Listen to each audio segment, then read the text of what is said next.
Muy buenas y bienvenidos al Barco Liberal, soy Mauro Salazar y hoy os quiero comentar que en Bolivia los políticos y concretamente los diputados han aprobado irresponsablemente créditos internacionales en un escenario de presión por un sector social, como es el sector del campo. ¿Cuánto se endeuda nuevamente el Estado boliviano? Pues vamos a explicarlo.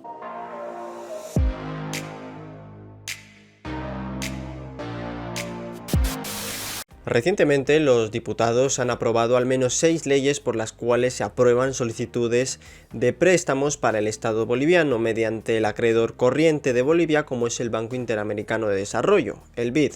Bolivia, una vez más, vuelve a recurrir en la deuda externa, con casi 600 millones de dólares, aunque en realidad la cantidad supera esa cifra debido a que aún no se ha aprobado un crédito más que se queda pendiente.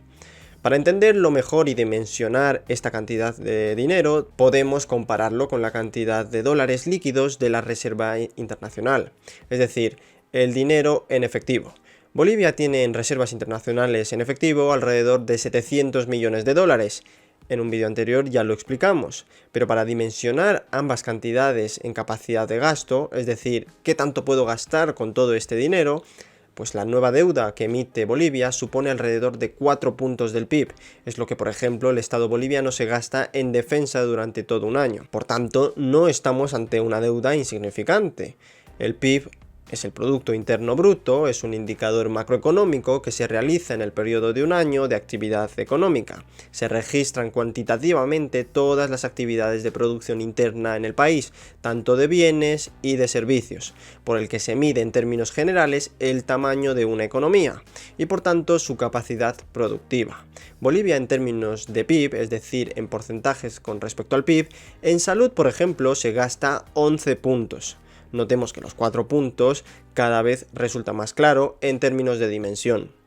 Por otro lado, la aprobación de estos créditos internacionales se venían exigiendo desde hace ya tiempo por sectores sociales directamente beneficiarios de dichos préstamos, bien sea para obras públicas y para otros gastos corrientes de uso social. Sin embargo, en la Asamblea Legislativa los diputados tenían fijado como prioridad el tratamiento de las leyes para las elecciones judiciales debido a que los magistrados del Tribunal Constitucional Plurinacional habían decidido autoprorrogarse en sus cargos. Esta situación, junto al reclamo de los créditos internacionales, terminaron solapándose y por lo tanto creando tensión de intereses.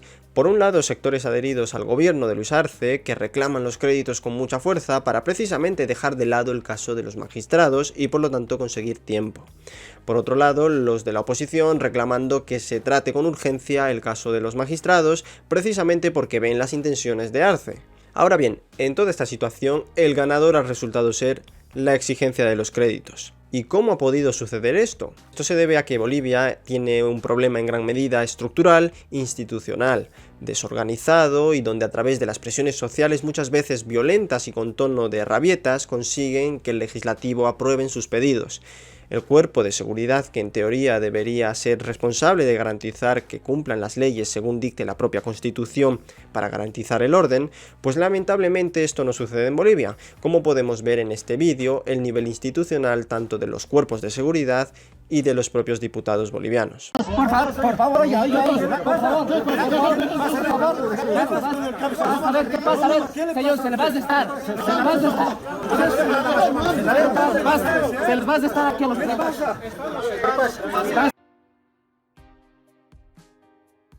¿Qué queremos?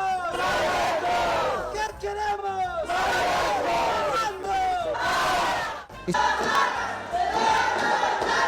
Y el pedido era hermoso, pero por cómo se alistan las diputadas es lo que menos se va a hacer. La testera seguía llena de discusiones. ¿Qué fue el mal que yo dije? Y de repente, un par de golpes. Comenzaron nuevamente la pelea entre mujeres. La diputada Calizaya se percata de esto y sale a defender a su colega. ¿Quién conmigo?, pregunta, mientras tratan de utilizar el agua para calmar los ánimos. En la esquina, la asambleísta de color blanco está en la pelea de su vida y no quiere perderla. Su oponente, la diputada Calizaya, quien recibe patadas y golpes de brazo, parece vencida, pero al final se queda en el ring, en la testera, mientras su retadora sale huyendo. Y tienen razón la gente boliviana de decir que nosotros nos venimos a sentar y ganar un jugoso sueldo. En este sentido, reflexionemos lo siguiente. En Bolivia se tiene un adoctrinamiento estructural con el concepto de democracia. Desde la escuela nos enseñaron a entender al menos el significado etimológico del término, es decir, de dónde deriva históricamente esa palabra. Y bien sabido es por cualquier boliviano que el demos es el pueblo y kratos el poder.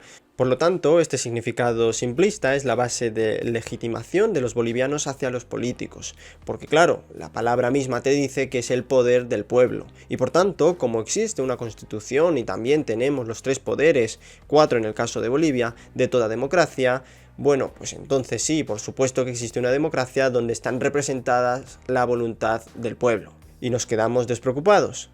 También nos enseñaron los tipos de democracias que existen usualmente, como la representativa, la participativa, directa, presidencial, deliberativa o parlamentaria, etc. Pero lo que no nos enseñaron es la estructura base para construir un pilar sólido de sistema democrático ni cómo este funciona. En Bolivia normalmente se enseñan, como la mayoría de las cosas, por la mitad de la pirámide, porque el cimiento teórico normalmente se pierden en días de paros y bloqueos que las clases terminan finalmente suspendiéndose. Así reiteradamente a lo largo de un año académico, tanto en el nivel básico como en el nivel universitario. En este sentido, rescatemos 2 estructuras básicas en la que descansa el concepto de democracia actual, y estamos hablando de la democracia material y la democracia formal. Ambas estructuras se sirven de las mayorías para modelar un sistema democrático, pero sin embargo, en la práctica no podemos hablar de verdadera democracia como tal, pero sí que podemos aproximarnos en términos de funcionalidad, de tal manera que la democracia material es el sistema democrático chapucero y bananero por excelencia. Bolivia, lamentablemente, usa este tipo de democracia, la democracia material, en la que no hay una garantía real de separación de poderes, no existe una institucionalidad coherente y ordenada del poder político, y por tanto, esto se vuelve una red clientelar para los políticos corruptos lo utilicen en línea con sus intereses personales. De esta manera es que no suena tan descabellado decir que en Bolivia no existe democracia. Primero porque la representación de la composición de diputados, la gran parte lo elige el jefe de partido, en los llamados distritos plurinominales.